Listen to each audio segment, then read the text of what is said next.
তো হেল্ল' বন্ধু বান্ধৱীসকল, আশা কৰোঁ আপোনালোক সকলোৱে ভালে আছে। তো আজি মই লৈছোঁ আপোনালোকৰ বাবে এটা নতুন ভিডিঅ'টো হ'ল যে অসম চৰকাৰৰ ফালৰ পৰা এটা নতুন আঁচনি মুকলি কৰা হৈছে। আঁচনিখনৰ নাম হ'ল প্ৰেৰণা আঁচনি। এই প্ৰেৰণা আঁচনিখনত 10ম শ্ৰেণীৰ ছাত্ৰ ছাত্ৰীয়ে লাভ কৰিব এই আঁচনিখনৰ সুবিধা। তো এই আঁচনিখনৰ সুবিধা আপোনালোকে প্ৰতি মাহে 3000 কোটি টকা ডাইৰেক্ট আপোনাৰ বেংক একাউণ্টত লাভ কৰিব। তো আজি নতুনকৈ এই আঁচনিখন মুকলি কৰা হৈছে। ইয়াৰ আগত জীৱন প্ৰেৰণা আঁচনিখন মুকলি কৰা হৈছে। এইটো অনলাইন আবেদন আৰম্ভ চলি আছে। যদি কোনোবাই আবেদন কৰা নাই তো আবেদন কৰিব পাৰিব। তো এইখন আৰু নতুনকৈ আঁচনি মুকলি কৰা হৈছে, যিখন আঁচনিৰ নাম হ'ল প্ৰেৰণা আঁচনি। তো এই আঁচনিখনত কোনসকল ছাত্ৰ ছাত্ৰীয়ে আবেদন কৰিব পাৰিব, কি নথিপত্ৰ প্ৰয়োজন হ'ব, তো সকলো ডিটেইলছ আজি এইটো ভিডিঅ'ত মই আপোনালোকক এইটো যে জনাই দিম। তো ভিডিঅ'টো অলপো স্কিপ নকৰাকৈ প্ৰথমৰ পৰা শেষলৈ চাই থাকিব। আৰু যদি মোৰ চেনেলত নতুন হৈ আছে তেনেহ'লে প্লিজ চেনেলটো ছাবস্ক্ৰাইব কৰিব আৰু কাষত থকা বেল আইকনটো অন কৰি দিব। আৰু এইটো ভিডিঅ' আপোনাৰ বন্ধু বান্ধৱীসকলৰ ওচৰত হোৱাটছএপত, ফেচবুকত যিমান পাৰে আপোনালোকে শ্বেয়াৰ কৰি দিব, যাতে সকলোৱে এই ভিডিঅ'টো চাই প্ৰেৰণা আঁচনিখনত, যিটো নতুন এই আঁচনিখন মুকলি কৰা হৈছে, এই প্ৰেৰণা আঁচনিখনত সকলোৱে আবেদন কৰিব পাৰে বা সকলোৱে এই প্ৰেৰণা আঁচনিৰ বিষয়ে জানিব পাৰে। তেন্তে বলক ভিডিঅ'টো আৰম্ভ কৰোঁ। এইখন নটিফিকেশ্যন আহি গৈছে যিটো প্ৰেৰণা আঁচনি। তো প্ৰেৰণা আঁচনিৰ এইটো নতুন নটিফিকেশ্যন আহি গৈছে। তো এই আঁচনিখনৰ বিষয়ে আপোনালোকে প্ৰথমতে জানি লওক, কোনসকল ছাত্ৰ ছাত্ৰী এই আঁচনিখনত আবেদন কৰিব পাৰিব, কোনসকলে নোৱাৰিব, কি ডকুমেণ্টছৰ প্ৰয়োজন হ'ব, প্ৰথমতে আপোনালোকে জানি লওক। তো চাই ইয়াতে প্ৰেৰণা দিয়া আছে আঁচনিখনৰ নাম, আৰু 10ম শ্ৰেণী শিক্ষাৰ্থীসকলৰ জলপানী প্ৰদান অনুষ্ঠান। তাৰপিছত চাই আপোনালোকে ইয়াতে কেতিয়াৰ পৰা আৰম্ভ হৈছে, 28 নৱেম্বৰ। ইয়াতে 28 নৱেম্বৰ 2025 পুৱা 10 বজাৰ শ্ৰীমন্ত শংকৰদেৱ কলাক্ষেত্ৰ, পাঞ্জাবাৰী, গুৱাহাটী। তো এইটো 28 নৱেম্বৰৰ পৰা আৰম্ভ হৈ গৈছে, পুৱা 10 বজাৰ পৰা আৰম্ভ হৈ গৈছে। তো আপোনালোকে যদি আবেদন কৰিব বিচাৰে তো আপোনালোকে আবেদন কৰিব পাৰিব। আৰু এই যিটো টকা 3000 টকা, এইটো 4 মাহ আপোনাক একেলগে দিয়া হ'ব। আপোনাক 4 মাহৰ বাবে মাহিলী আপোনাক 3000 কোটি টকা আপোনাক দিয়া হ'ব।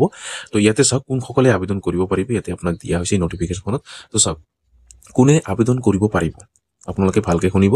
তো অসম ৰাজ্যিক বিদ্যালয় শিক্ষা পৰিষদৰ অধীনত হাইস্কুল শিক্ষান্ত পৰীক্ষাৰ পৰীক্ষাৰ্থী। আৰু আপোনালোকে এই নটিফিকেশ্যন আপোনালোকে মোৰ হোৱাটছআপ চেনেলত আপোনালোকে পাই যাব।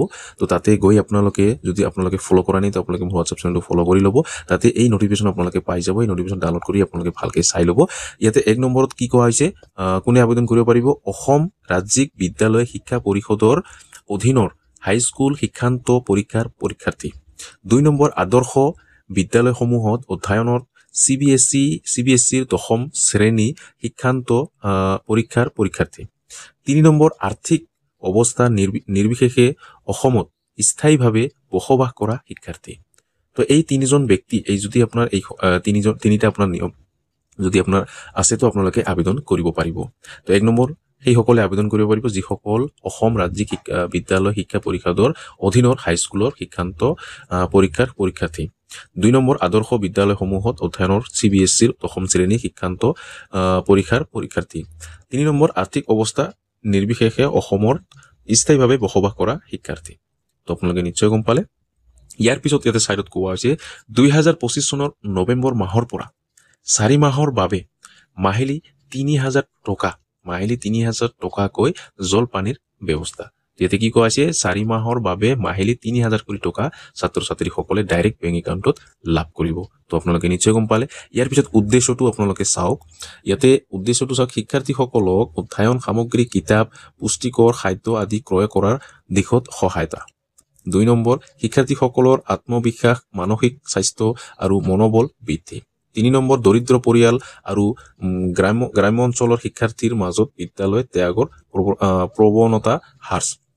4 নম্বৰ, হাইস্কুল শিক্ষান্ত পৰীক্ষা, 10ম শ্ৰেণী শিক্ষান্ত পৰীক্ষাত সামগ্ৰিকভাৱে উত্তীৰ্ণৰ হাৰ বৃদ্ধি। 5 নম্বৰত, চৰকাৰী প্ৰাদেশিকৃত আৰু আদৰ্শ বিদ্যালয়সমূহত নামভৰ্তি বৃদ্ধি। তো আপোনালোকে নিশ্চয় গম পালে। ইয়াৰ পিছত উপকৃত শিক্ষাৰ্থী, ইয়াতে 4.4 লাখ, ইয়াতে 4.4 লাখ প্লাছ ইয়াতে দিয়া হৈছে 4.4 লাখ প্লাছ। তো আপোনালোকে নিশ্চয় গম পালে। তো যদি আপোনালোকে প্ৰেৰণা আঁচনিখনত এই আঁচনিখনত আবেদন কৰিব বিচাৰে তো আপোনালোকে আবেদন কৰিব পাৰিব। তো অসম চৰকাৰৰ ফালৰ পৰা এইটো নতুন আঁচনি মুকলি কৰা হৈছে। তো যিসকল ছাত্ৰ ছাত্ৰী অসমৰ ছাত্ৰ ছাত্ৰীসকলৰ কাৰণে বহুত ভাল খবৰ।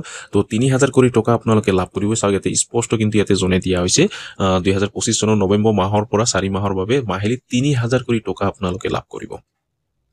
তো এইটো আপোনালোকৰ বাবে বহুত ভাল খবৰ ছাত্ৰ ছাত্ৰীসকলৰ কাৰণে। তো দেৰি নকৰিব, সোনকালে আপোনালোকে আবেদন কৰি লৈ ল'ব। তো আজিৰ এইটো ভিডিঅ'ত মই আপোনালোকক দেখাই নিদিওঁ কেনেকৈ আপোনালোকে আবেদন কৰিব। নেক্সট ভিডিঅ'ত মই আপোনালোকক আবেদন কেনেকৈ কৰিব সেই ভিডিঅ'ত মই আপোনালোকক জনাই দিম। তো আপোনালোকে যদি এতিয়ালৈকে চেনেলটো ছাবস্ক্ৰাইব কৰা নাই, সোনকালে চেনেলটো ছাবস্ক্ৰাইব কৰি কাষত থকা বেল আইকনটো অন কৰি দিব, কাৰণ যেতিয়া ভিডিঅ'টো আপলোড কৰিম চবৰ প্ৰথম চাব পাৰিব, চবৰ প্ৰথম আপোনালোকে এপ্লাই কৰি ল'ব পাৰিব। আৰু আপোনালোকে এই ভিডিঅ'টো আপোনালোকে যিমান পাৰে আপোনালোকে শ্বেয়াৰ কৰক, বেছিকৈ আপোনালোকে শ্বেয়াৰ কৰক। আপোনাৰ এটা শ্বেয়াৰত হয়তো এজন দুখীয়া ছাত্ৰ বা দুখীয়া ছাত্ৰীয়ে এই আঁচনিখনত আবেদন কৰি টকা লাভ কৰিব পাৰে। তো আপোনালোকে যিমান পাৰে আপোনাৰ বন্ধু বান্ধৱীসকলৰ ওচৰত যিমান পাৰে আপোনালোকে শ্বেয়াৰ কৰি দিব। তো আপোনালোকে নিশ্চয় গম পালে। তো আজি এইটো ভিডিঅ'ত মই আপোনালোকক আবেদন কৰি নিদিওঁ। তো আৰু আপোনালোকে এই নটিফিকেশ্যন মোৰ হোৱাটছআপ চেনেলত আপোনালোকে পাই যাব। তো হোৱাটছআপ চেনেলৰ লিংকটো মোৰ এইটো ভিডিঅ'ৰ ডিছক্ৰিপশ্যনত দিয়া আছে। তো তাতে ক্লিক কৰি আপোনালোকে মোৰ হোৱাটছআপ চেনেলত গৈ আপোনালোকে এই নটিফিকেশ্যন ডাউনলোড কৰি ল'ব পাৰিব। তো আপোনালোকে নিশ্চয় গম পালে, প্ৰথমতে আপোনালোকে নিশ্চয় গম পালে যাতে কোনে আবেদন কৰিব পাৰিব, 3জন চাগেতে আপোনালোকে। তো যদি আপোনালোকে আবেদন কৰিব বিচাৰে, যদি এলিজিবিলিটি ক্ৰাইটেৰিয়া হয়, তো আপোনালোকে সোনকালে আবেদন কৰি লৈ ল'ব। তো নেক্সট ভিডিঅ'ত মই আপোনালোকক জনাই দিম কেনেকৈ আপোনালোকে আবেদন কৰিব, কেনেকৈ ৰেজিষ্ট্ৰেশ্যন কৰিব, কোনটো ৱেবছাইটত যাব লাগিব, সকলো ডিটেইলছ সেই ভিডিঅ'ত আপোনালোকক জনাই দিম। তো আজিৰ ভিডিঅ'ত ইমানেই, আশা কৰিছোঁ ভিডিঅ'টো ভাল লাগিছে। যদি ভিডিঅ'টো ভাল লাগি থাকে তেনেহ'লে লাইক কৰিব, আৰু যদি মোৰ চেনেল নতুন হৈ আছে তেনেহ'লে প্লিজ চেনেলটো ছাবস্ক্ৰাইব কৰিব আৰু কাষত থকা বেল আইকনটো অন কৰি দিব। আৰু এইটো ভিডিঅ' আপোনাৰ বন্ধু বান্ধৱীসকলৰ ওচৰত হোৱাটছআপত, ফেচবুকত যিমান পাৰে আপোনালোকে শ্বেয়াৰ কৰি দিব, যাতে সকলোৱে এই ভিডিঅ'টো চাই প্ৰেৰণা আঁচনি, এই আঁচনিখনৰ বিষয়ে জানিব পাৰে বা এপ্লাই কৰি ল'ব পাৰে। ধন্যবাদ।